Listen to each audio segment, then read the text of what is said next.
Hi, and welcome to Something Great. I'm Brittany, the Director of Discovery, and today I'm co-hosting with Beth Layton, our brand designer. We are so excited to talk about creating, building, and nurturing communities with our phenomenal guest today. Today on Something Great, we're excited to welcome guest Cory Dillingham. Cory is an artist, herbalist, yoga instructor, and grief yoga facilitator. She has channeled her own personal struggles and grief into her art and now dedicates her time to helping others to heal as well. Cory has spoken on other podcasts, including Life After Miscarriage. She's lived in several states and countries and currently resides in Idaho. We're thrilled to have Cory join us on Something Great today. A brief trigger warning, we will be talking about pregnancy loss and miscarriage today. If those are difficult for you, you may choose to skip today's episode. Hi, and welcome to Something Great. Today I'm here with co-host Beth. Hey there, this is Beth, the brand designer at Lingo. And our guest, Cory Dillingham. Hi. And we are so excited. Cory is, you can't see, but she's absolutely darling, and she's really wonderful. And we're going to start today with our icebreaker questions. So Beth, do you want to do number one? Absolutely. All right, these are fun. All right. Do you prefer late nights or early mornings? Ooh, these are fun questions already. Okay, I'm definitely a morning person. I go to bed at like 9 o'clock, and I get up probably at like 7. Before, probably about a year ago, I was getting up at like 5, 6 o'clock in the morning and doing my yoga practice. And so I'm definitely more of a morning girl for sure. Good for you. Yeah. Awesome. It's like the best part, I feel like, you know? It's like the sun's waking up and like you can hear the birds chirping and my dog used to wake me up all the time. And so it's just like, I don't know, it's just a blissful like, oh, new day, you know? Yeah. Stillness in the beginning. Absolutely. It's the best. I love that. Okay, number 2. What 3 places would you love to visit and why? Well, I definitely am dying to go to India. That's been calling me for years and years and years. I really just feel like the yoga there and like I just feel like I need to be in that community a little bit. The second place would probably be Australia. I really don't know why. I just feel like it always just looks so magical over there when I see pictures. And I'm like, wow, I want to be there. It's on my list too. Right? My friend lived there for a little bit and she just loved it. And so I'm like, okay, I don't know why I want to go there. Maybe I just want to hold a koala or something, but I need to go there. Holding a koala sounds like an excellent goal. I know, right? Like the coziness. I mean, geez. Probably the third place, I would say, I probably would say Greece. That also just looks like a really peaceful, almost like romantic place just to be. You know, there's no doing. It just kind of feels like relaxation to me. All the pictures and the buildings I see online, it's like white with the ocean. I don't know. It just feels calming. Absolutely. I love it. All right. When you get a craving, is it usually for something sweet or something savory? Oh my gosh, this is kind of a hard question for me because I feel like I go back and forth. Like I'm a popcorn girl for sure with the salt and butter, but then I love chocolate. I probably would say I'm more on the sweeter side though, for sure. Chocolate all the way. Fair. Right? So good. Who is the smartest person you know? Oh my goodness. Okay, let me think about this for a sec. I feel like there's a few people, but one of them that comes to my mind is my grandmother. I feel like she has been a huge part in my world, and anytime I'm going through something difficult and I go to her, it's like she has the perfect advice. And sometimes I don't even want to hear the advice and I almost get like mad at her. But then later I'm like, wow, she was so right. Like she was so spot on with what she said to me. Even like years after, I'm like, you're so smart, you know? Yes. So smart, so wise. And you're still close with your grandma? I am, yeah. That's so I lived with her for a minute, and yeah, she's wonderful. I try and call her every now and then. I should call her soon because it's been a few minutes, but yeah, she's probably one of the smartest people I know. Oh, that warms my heart. That's really sweet. Oh, it's my turn. Sorry. We just recently finished the Olympics. So, if you could choose one sport to compete in, what would you choose? Ice skating. Absolutely. Yes. I mean, I grew up dancing, and I feel like it's so magical watching them skate and do all these formations and tricks, and it's just like with the music, it's, I mean, art in itself. It's gorgeous to watch. Yeah.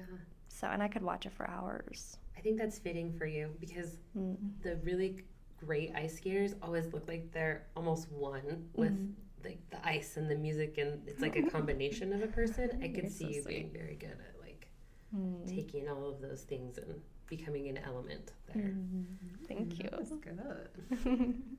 What was your favorite song in high school? Oh my gosh. Okay. Oh. I was a big Modest Mouse fan. Okay. I loved Modest Mouse, and I think my favorite song was Broke by them.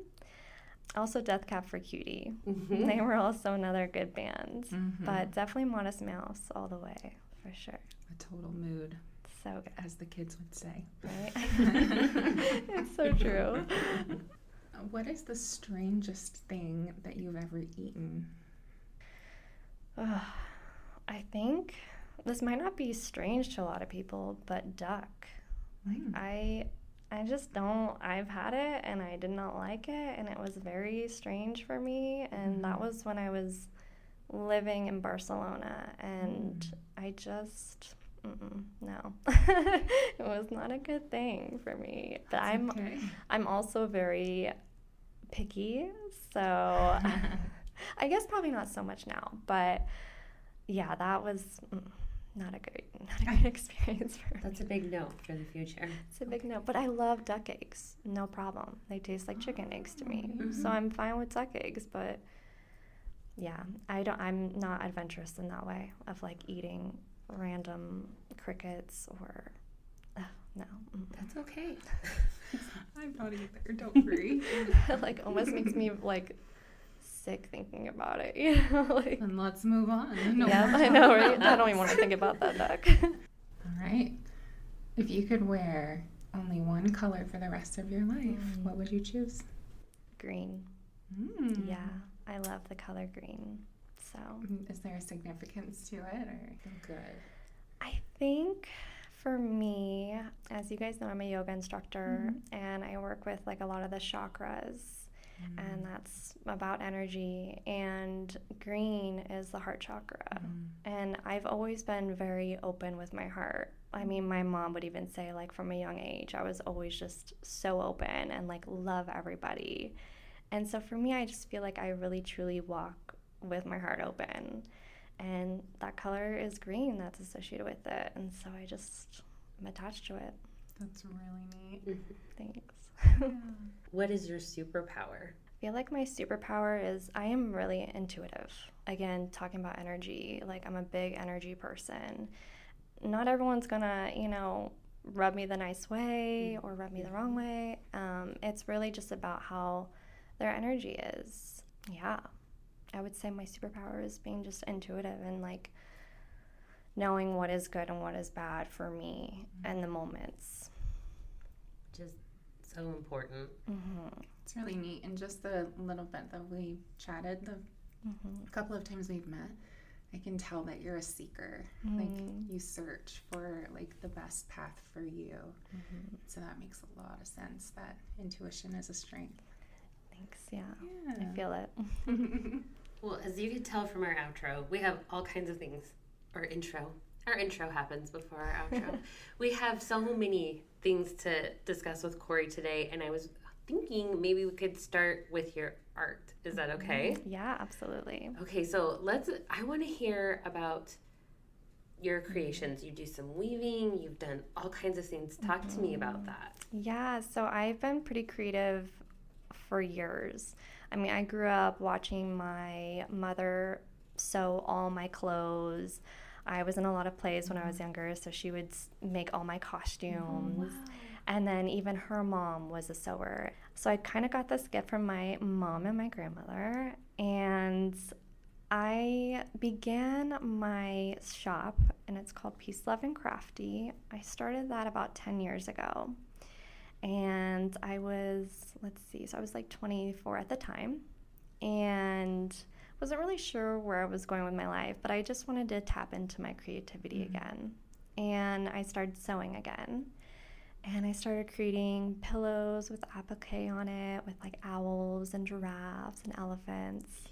And then it kind of changed. I started making like little ornaments with fabrics and just putting scraps together and putting like little mantras on it, like all you need is love, and life is beautiful, and think positive thoughts, all of that. And then I kind of somewhat took a break. I decided to move and travel. And then I started again. And when I began my crafting again, I started creating these mala necklaces. And I love doing that because these beads have meaning to them. Again, they hold a certain energy, and so every stone is different. I started creating these as a way to heal my heart. I just love doing it. And, it wasn't really about the money. It just was about, like, being open-minded and trying a new thing and just exploring, almost like the inner child in me was like, create. And then about 4 years ago is when I started weaving. I made myself a loom, and I just started creating tapestries. And I started also natural hand dyeing on my fabrics. And that was about 10 years ago when I started natural dyeing too. But I started incorporating my fabrics that were hand dyed into my weavings. I started adding pressed flowers as well. And now I'm doing like a whole sequence theme. And so I just kind of like, I have a love for like all crafts. Like if you look at my craft stuff, it's like 50 things of fabrics and all different fiber, textiles, beads, buttons, like glue, even tape. I mean, it's just kind of ridiculous. Like I don't have that many things, but when I look at my things, it's like, okay, 50% of them are crafts. But that's amazing. Yeah, thanks. And for people who are listening who don't know, can you talk just briefly about your mala necklaces? Yeah, so again, like I said, every mala has a stone to it. So the mala, it's 108 beads to it. And it's a technique that was brought over from India many, many years ago. I mean, it started centuries ago where someone created these beads and they started making the thread, and between every bead there's a knot. It was used as a meditation tool. And so when you're meditating, you kind of hold each bead and you say, again, a mantra or whatever it is you want to find peace, or whatever it is you need healing. And you sit there and you do it 108 times until you hit the guru bead and the tassel. And that's just kind of a closing of a circle. Okay, I'm at peace right now. It might take you 5 minutes, it might take you 10 minutes. Yeah, so the malas are used more so, not even just for decoration or to look beautiful, but as a healing tool. Absolutely a healing tool. That's really neat. Thank you. Do most people wear them, or it's something you can wear as well as display and use? Yeah, absolutely. That's cool. I should have worn mine today, but people wear them, and there's nothing wrong with wearing them, and some people don't. Some people leave them at their altar that they've created in their yoga space. My mom has been one of my biggest supporters. I mean, she's got like 5 of them, and she wears them all the time, and it just makes me so happy. Like every week I'll get a picture with her wearing my necklace, and it's just like, it's so cute, It's like, okay, she's not a really big meditator, but she's still supporting me in a certain way that, is just beautiful. So That's really beautiful. So, what is it like to be part of an artistic community? Like, what has your experience been like? What are things that positive and maybe other things that you wish for as part of an artistic community? Yeah, that's For me, on my end, it's kind of lonely, to be honest. And I really think it is because I've moved around so much that I haven't found like a group of people that I like can create with. It's always just kind of like me and my art. But again, I think people supporting me and seeing it is a way of community, right? Like people like a picture that I posted or have purchased something from my shop. It's like that to me is so community. But sometimes it still feels lonely creating. Kind of a lonely spot to be in. So what are ways, okay, I'm not an artist. I've always wanted to be an artist. I tell myself deep down inside that I have the soul of an artist. But everything I create is like, it's not art. I don't know what it is. It's definitely not art. So yes, it is. So my question then is, from someone who's maybe not artistic, how can I support local artists, and what do you feel like that community needs to thrive and be really vibrant? I think, again, just showing up, showing up for your community, for your friends, for your people. I know there's a lot of local artists here, something like going in a tree for, I think there's kind of a few artists there. And again, just being present with them and supporting, like being there is somewhat, supportive, I think. Okay. Yeah. I like that. Being aware what's around, taking advantage of it, and not just walking by the poster that you see, but, taking note of, there's a really cool opportunity to go see some live art or be in a space with like-minded people. I feel like some people just really do pass by, like things that are beautiful. Photography, there's pictures everywhere, and not everybody looks at the picture. They're just kind of like, okay, I see the picture, bye. They're not really like looking at the art, they're not really like, wow, look at those mountains and the clouds with it, or and again, like, not everyone needs to be that way, but I feel like in support of other people, they should take a moment and be like, okay, think outside your mind a little bit. I have a follow-up question to that. Like, since you said you've moved around and been in different communities and places, what is the best way to get involved in those communities in the different places? Is there, online postings, or what do you think works best? I think for me, when I say I do art or I'm an artist, people are really intrigued and they want to know more. And when I tell them more, it's great. They seem excited to learn about what I do. And I think for me, it's been interesting hopping from community to community, because it's almost like, again, I'm starting over from scratch again. But there's also so much beauty in that, because you're reaching more and more people on a larger scale almost, because you're not just in one spot all the time. You're almost like, oh, I have people here and there, and I mean, I have people overseas that still support me, and talking about it and being open about it. That is really good advice. Love it. Thanks. Have you heard our first podcast? If you haven't, make sure that you give it a listen. We talked to author Mario McCracken about his amazing new book, Really Care for Them. You definitely want to add this to your bookshelf, and we have great news for you. It's currently available on pretty much every trusted book website. So go check out Really Care for Them on Amazon, Barnes & Noble, and Powell's.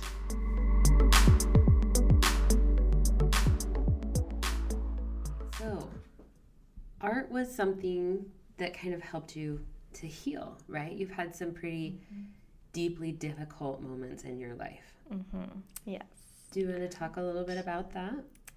Yeah, I'm more than happy to talk about my grief. Well, let's start with, I've been through a lot in my life, but I would say like the most recent grief that I've experienced has been the worst, and has been the one that has put me on this path, actually, of the work that I do now. This experience happened in July of 2018. I found out I was pregnant, and I found out I was pregnant with twins, identical twins.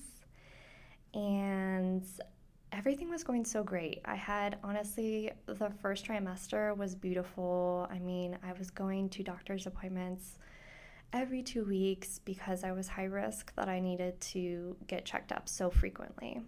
And I was fine with that because it was like, oh, I get to see them, in the ultrasound. And it was fun. Like every time I'd go, I would see them, right?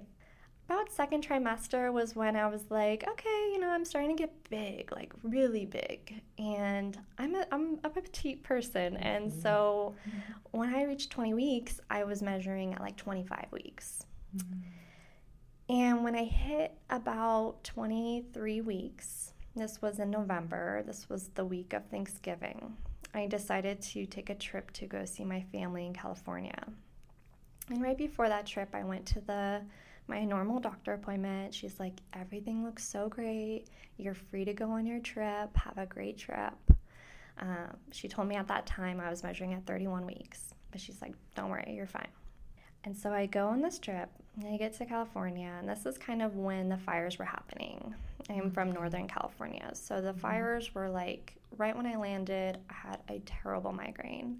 And I was like, oh, it's just probably the smoke, and that whole week I was just lethargic, and I kind of felt like something was going on, but I was like, I think I'm fine. I think it's just this traveling, the air, like being around family, And it wasn't until the night of the 25th that I started to even feel worse. But I was like, I'm just going to go to sleep. And I woke up at about 11 p.m. and I was having contractions. But I thought they were the Braxton Hicks contractions, right? Sure. Like, I was like, no, I'm good. I'm just going to keep telling myself I'm good. And so this was Sunday night, and my flight back home to Colorado was Monday morning at like 8 o'clock in the morning. So all night, though, I was waking up, and Monday morning at about 3 in the morning, I went into the bathroom, and I started bleeding. And I was like, well, this I know is not good. My mother has lost a few pregnancies, and she has told me about her stories, and I will never forget the stories that she has told me.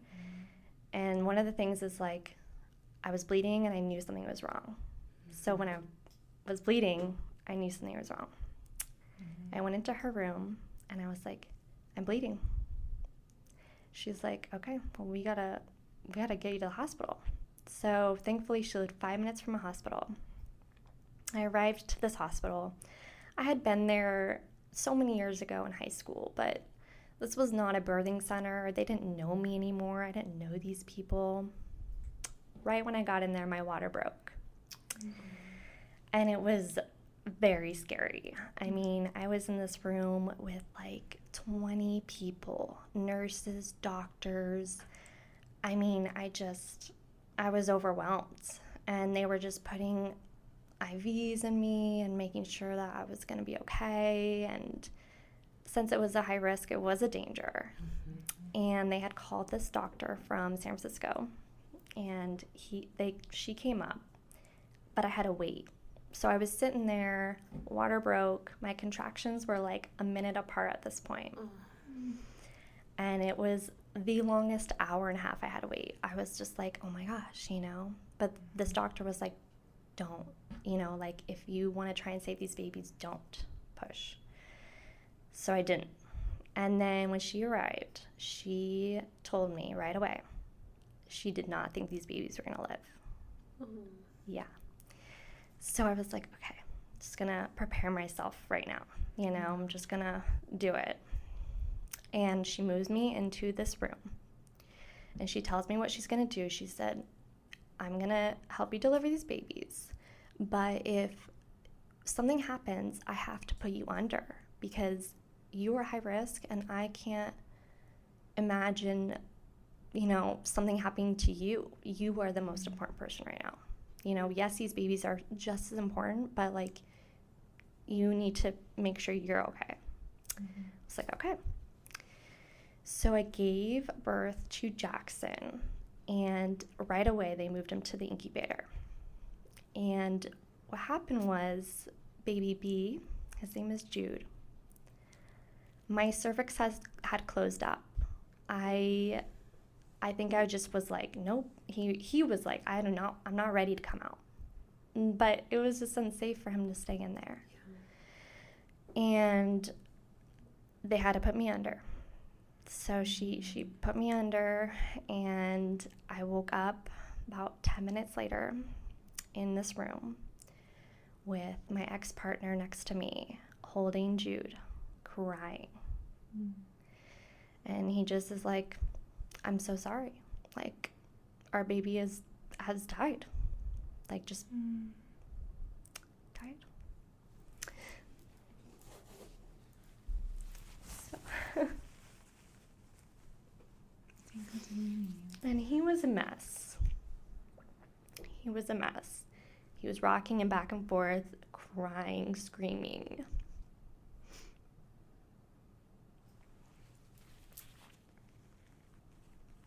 I then knew, like, that Jackson was not going to survive in that moment.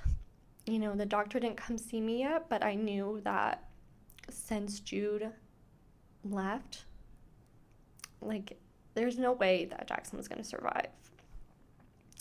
They were soulmates. Like, I felt that in my body. And so sure enough, about a few minutes later, a nurse comes in and she says, I don't think we can save him. I have an option for you. We can bring him to the San Francisco NICU, put you guys on a helicopter, and go there with Jackson. But I will say, like, if you try to pursue this, he's going to be brain damaged for the rest of his life. And she gave me this lavender essential oil. She said, smell this and think of your boys and stay calm. So she left the room, and I look over at my partner at the time, Bryce, and right away we both just looked at each other and we said, we have to let him go. And yeah, we decided to say goodbye. And I really struggled in those moments because I felt like almost just like a dream, like a nightmare, not a dream, a nightmare, where I was like, I don't even want to hold them. I physically can't hold them. Can't see them. I can't hold them because this is not real. Like, this is not my reality. And my mom was there in the room with me too. And my dad. My parents are separated, divorced, and it was interesting to see them in the same room at that time. And I also had my best friend Tawny with me. She had just like left work. My mom called her and said, Cory's going to labor, and without a doubt, she left her work and was like, I gotta go. Mm-hmm. So when we told the doctor, like, okay, we're just gonna take him off the incubator, Bryce, my dad, and Tawny had walked out and said their goodbyes. And the nurse came in with a bunch of beautiful pictures that she had just taken of the boys together.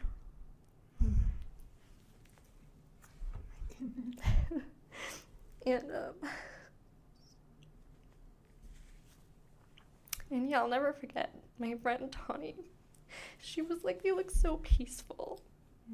And they did, you know, they looked so peaceful. And yeah, that was just a nightmare for me, you know. I didn't really know what to do after that. I knew that I needed to get out of that hospital. I was like, I need to get out of this hospital. Mm-hmm. And yeah, I literally just was like, I'm going back to my mom's house for a little bit. And the nurse was like, you're going to go to the funeral home tomorrow. This is where they're going to be. And so the next day, we obviously didn't go on the plane until a few days after that. But yeah, I went to the funeral home, and we made the decision of having them cremated together because again, soulmates. Like, I just couldn't imagine burying them. I couldn't imagine them even be cremated, just one and one. I needed them together. And I went and saw the doctor too that morning, and she told me what had happened. And a year later, I actually found out what really happened, and I just had an infection, which caused my premature labor. About 48 hours, I think, after the birth, I was on a plane back to Colorado. I just could not even be at my mom's house after that, too. I was like, I can't stay here. Like, I can't stay here. And about a month later, she came to Colorado and brought the boys' ashes with her. And all I have is a box of them and another little box of like their little footprints and their blanket that they were wrapped in. And when I got home to Colorado, my neighbor had left a bunch of lavender in my house. And I just thought, like, how did she know? How did she know that that's the plant? That in those moments I needed that plant, And then a few days later, another neighbor came by with all this lavender stuff. And lavender just followed me everywhere, like everywhere. That is my grief. That's kind of the story of Jude and Jackson, and it has not been an easy road. No. Thank you for trusting us with your story. Thank you for listening to it. Absolutely. Because it's a lot to take in. It takes strength just to have lived through something like that, and then you've even gone further and created your own road of healing, which takes so much internal strength after a loss like that, the weight of that grief. Yeah. I felt like I needed to do that. Again, earlier I was telling you about my open heart, and I feel that. I feel so open still and very vulnerable still about it, but they wouldn't want me. And when I think about the days I do stay in bed, it's the boys would not want me to be miserable. They would not want me to leave this world and not do anything good and help people, because I think this is part of who I am now. This is a huge part of the reason why I do the work I do. And yeah, some days it's not easy, but it's a strange gift that I was given, I guess. Yeah. And you said, so talk to me about the grief community, because you've done all these things and you've become, it seems like in your life, a big part of the grief community. So talk to me about how you found that community, and then when you decided that was your mission to be a part of that community. Yeah, so at this time, when I had just gotten home from Colorado, I lived in a little town called Lyons, and it's just right outside Boulder. I mean, there's 2,000 people. It's so small. And everyone knew us in that community. There was only one restaurant and one little grocery store and one coffee shop, So people knew us. And I also worked with the community. I babysat a lot of different families. And again, pregnant, so they all knew what was happening.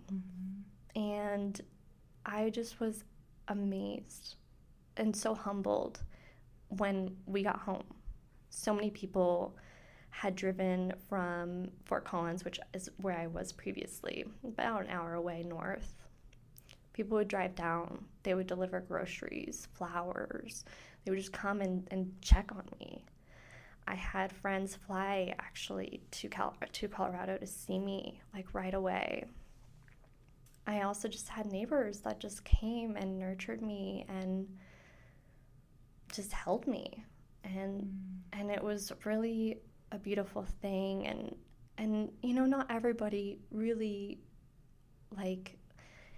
opened up to me when that happened, right? There were some people that were like, oh my gosh, you know, like I'm so sorry that happened. And then I never heard from them again, you know, and some of my closest friends even, that I was like, wow, you know, I mean, the grief that I experienced was too heavy for them to be around. Like, I was too much of like the depressed girl, you know, and it was like, what? But then I focused on the people that really leaned into me instead of focusing on those people that never called me again or texted me, or I haven't even talked to some of them, you know. It's just like, those are not my people, because I feel like everyone in life is going to experience grief, whether that be somebody dying, you know, or losing a job, you know, or losing a relationship. So if people are not going to be there for me at this time, those are not my real friends. Right. Those people that were there for me really showed me that it's okay, you know, it's okay to be sad, because people can have your back and be supportive during this worst experience. And sometimes there's a feeling that grief should be private, but I love that the community that you lived in showed you that it's better when it's shared, and that we can come together as a community to help people overcome. Yeah. And I wonder if that's why you have been able then to become part of it yourself and to make it your mission to heal other people. Yeah. Because you were gifted with this incredible community. Absolutely. It's, what do people say? Blessing in disguise, almost. Because the people I met now have been my friends since they passed away, you know. It's like certain people that just, wow, we met because of this grief circle. And it's beautiful. It's beautiful. At what point in your process of grieving did you sort of rediscover art, and did you discover yoga at this time, or did you rediscover yoga? Yeah, let's see. So for the yoga part, I had been previously teaching before. I had lost them for about 3 years. And so right away, my body wanted to move. Right away, I was like, I need to move. I feel weak. I feel like not strong. And so I got back into yoga a few months after the boys had passed, and got certified as a grief facilitator, so I can do like grief and trauma work. For the art piece, it was right away as well. I almost want to say it was like a month after they had passed away. I was in their room, and this was another hard part, is like we had their room almost set up completely. You know, I had 2 cribs that were still in their boxes, but they were in their room. And I had all this stuff of theirs. And I would sit in this room on these chairs that I had for them. Bought myself a little craft table, and I started crafting. I started painting. I don't draw, I don't paint. I'm like the worst, but I just wanted to do something, because it was almost like my mind was so chaotic that my heart, like, it needed some peace. Almost like felt disconnected. And when I started getting into yoga again in 2019, I started meditating again more. And that's where like the mala necklaces came, because I noticed my mind was still so in chaotic mode that I needed to like slow down. And I remembered the tools that I had learned previously from my teachings in 2014. And that was just my mala necklace. Sitting on my little cushion and touching each of these stones one by one and saying a mantra over and over again. There was some power in that. It was like, I'm strong, I'm strong, I'm strong. You know, it's just, it's amazing when you speak well and good things, you know, then good things come back for sure. I believe that for sure. Your journey is amazing and inspiring. And this almost seems like a silly question now, but I'm curious how grief yoga is different than a traditional yoga, and how that helps people to process? It's not a silly question, because it almost does go hand in hand. In fact, like when I first started my journey with yoga, I was really depressed. I had just gone out of a 5-year relationship and moved to a different place, and I realized, like, wow, I'm so sad. And that's when I was like, okay, I'm going to take this class. And it was a 6-week class for depression yoga. And it was very therapeutic. But it's not your typical vinyasa, hot yoga. It was more like we would share stories in this class. And I think something about the grief yoga is sharing the grief part and being witnessed. And with the grief yoga practice, is what we do is we meditate together and we journal together, and then we share what we're feeling, whether that's anger, sad. We go around in this circle, and sometimes we cry, and then we do our yoga, which is then sometimes we hold certain poses for longer. We'll use more props. And it's more like of a calming, like nurturing your system. And not like yoga is just any different, but there's a key element, and I think that is part of the sharing and being witnessed. I think those are the two things that keep popping up for me. Because, again, when I think back during my process, it was the sharing part that helped heal, and just being around other people that were going through the same thing, losing a child or a baby. It was magical. I think a lot of people are searching for a space to do that, to get out of their own head and heart the things that they feel are really troubling them. And I love how you're calling it being witnessed. There is a true power in sharing your story by people who are there to just listen and to say, I'm here with you. And I love that is part of your journey, is to create a community of people who need that. It's so important in our world with all of the things going on, whether it's in our own country or across the world. There is so much heartache and grief, and on even small scales up to large scales. And I have often sought for a space to process grief that doesn't feel like it's a common thing. And I really appreciate and love knowing that there's people who are keen to that and want to help others. And I love that is something you are doing as your life journey. It's a really beautiful thing. And there are souls that you are going to touch that need you so badly that you haven't even met yet. Thank you for that. Yeah. That's really sweet. So, as we're talking about grief, there's a lot of people in the world dealing with grief right now. There's so much going on. There's COVID, war, job loss, economic downturn. There's so much. What advice do you have for people who are experiencing grief right now? I think the biggest advice is just let the grief come in. Don't try to avoid it.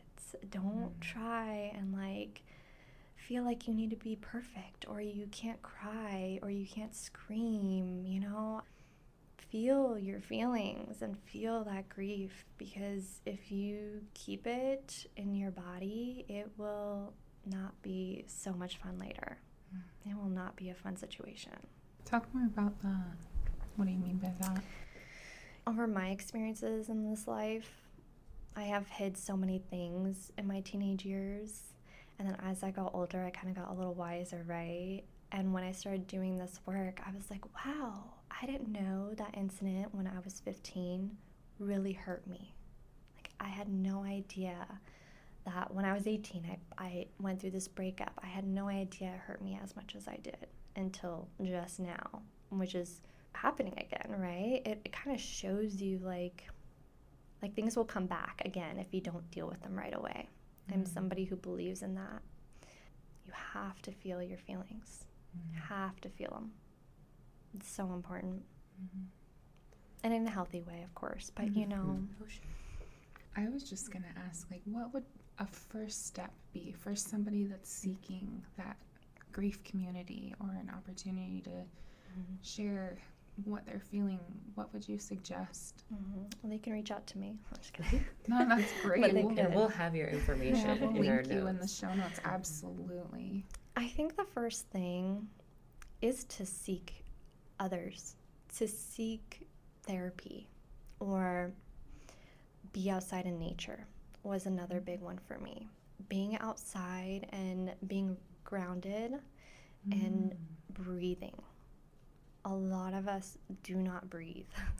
A lot of us are very anxious. And like you said, there's so much grief right now as a collective. COVID, I mean, just the wars, everything that's happening right now in our world. It's like how could you not be sad, right? And also talking about it. I think talking about it, not just feeling your emotions, but talking about it and not being shy about it. Bringing it up when the conversation needs to be brought up. Do not shy away from those things. And I think what I've found is when I've been brave enough to share, is that the other person can empathize or says, hey, me too. And that is the budding of a beginning of healing or a kinship through the journey. Absolutely. Yeah. Really great advice. Thanks. I love that. And in conjunction with that, what advice do you have for someone who's been entrusted with someone else's grief? Because I do think that there is a social need to say, similar to what people said to you, oh, I'm sorry to hear that, and then leave people alone in their grief. There's maybe a shame piece or a hidden piece to that. So what would you suggest for someone who's been entrusted with someone's grief? What's the next best step? Someone has come to you and shared something with you. Now what? I mean, I think it's different for everybody. I will say this. I will say that I did not let those people get to me. There were moments, of course, of shame, of like, I shouldn't be sad for this long. I mean, even still, it's been three years and a few months, and I still cry about them, right?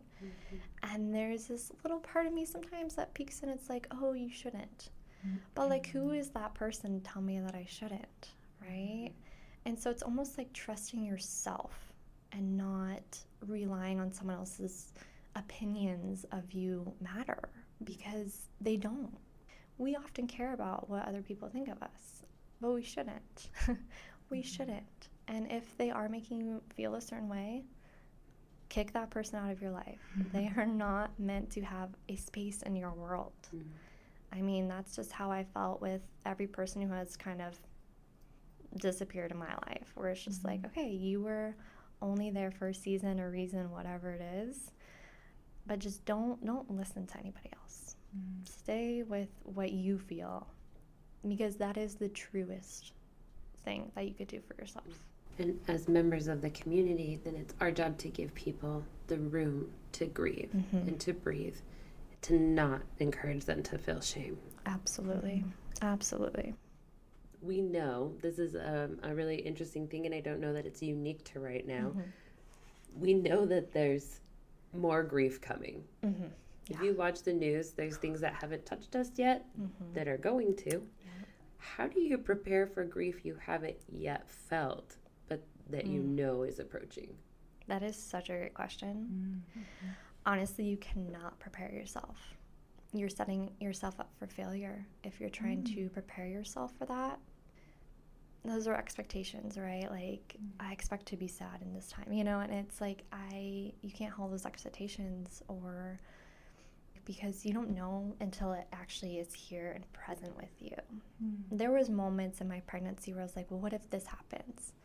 What if they do end up passing? I thought about it. I'm like, how would I feel? And it was not at all the same outcome as what I felt when it actually happened to me.